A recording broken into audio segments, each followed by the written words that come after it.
महाराष्ट्र में आज जो भूकंप आया सियासी, उससे एनसीपी को तोड़कर उसने रख दिया। सुप्रिया सुले को एनसीपी का कार्यकारी अध्यक्ष बने 1 महीना नहीं हुआ था कि पार्टी को सबसे बड़ी बगावत देखनी पड़ी।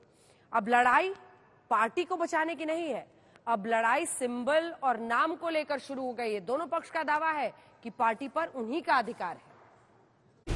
राष्ट्रवादी काँग्रेस पक्ष आणि घड्याळ या चिन्हावर आणि त्या पक्षाच्या नावावरच निवडणुका लढवल्या। पार्टी के बिल्कुल विपरीत भूमिका ली है और वो भूमिका लेकर हम ही पार्टी है ऐसा वो दावा कर रहे हैं।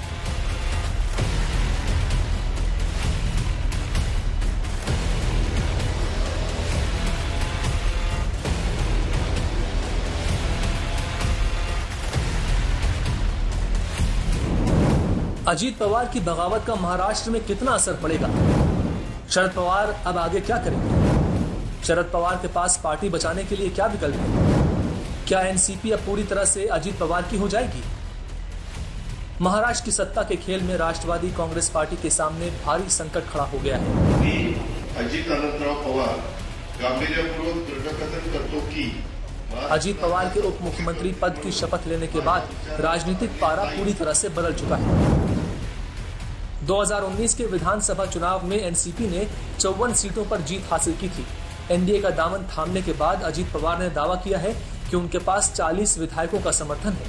9 मंत्री पद की शपथ ले चुके हैं। खबर ये भी है कि 5 सांसदों में से 3 अजीत पवार के समर्थन में खड़े हैं।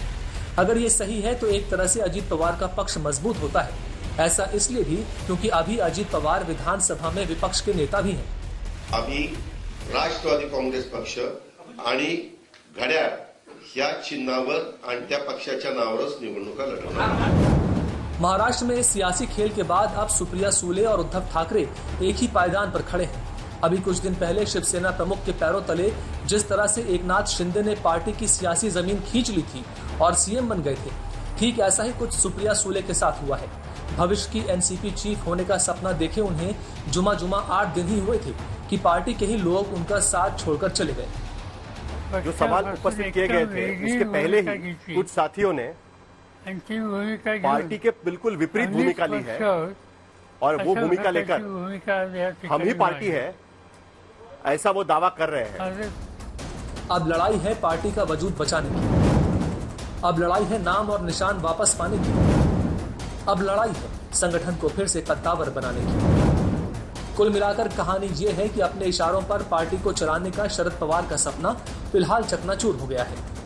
सामने वाले विरोधक वो खुद का खाली अपना अपना स्टेट का देखते हैं, अपने अपने स्टेट का देते हैं। एक कोई मुझे लीडर अपोजिशन में दिखाओ कि वो देश का सोचकर देश में काम कर रहा है, ऐसा कहीं दिखाई नहीं देता।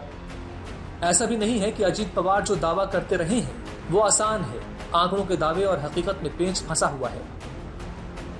विधानसभा में एनसीपी के कुल 53 विधायक हैं और दल बदल कानून से बचने के लिए 2/3 विधायकों का अजीत पवार के साथ आना जरूरी है। मतलब 36 विधायकों का अजीत पवार के साथ होना जरूरी है। दल बदल नियम के मुताबिक अगर किसी भी राजनीतिक दल में टूट होती है और वो टूट 2/3 की होती है तो पार्टी में वर्टिकल स्प्लिट होता है, यानी कि सांसद विधायक से लेकर कार्यकर्ताओं तक में टूट होती है।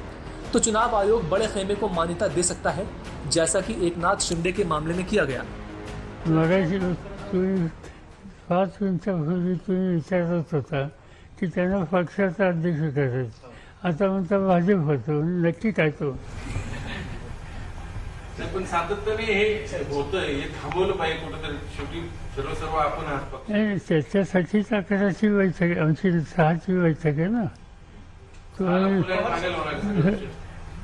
त्याच्यात आम्हाला निर्णय घ्यायची इच्छा आहे। बदल होईल। आता असं आहे, पक्षाची बैठक बोलायच्या नंतर तिथे निर्णय होईल हे तुम्हाला सांगितल्यानंतर तुम्ही असाच निर्णय होईल का तसाच निर्णय होईल हे मी आज सांगितलं तो मीटिंग बोलायची गरज है का? ती हुकुमशाही आहे।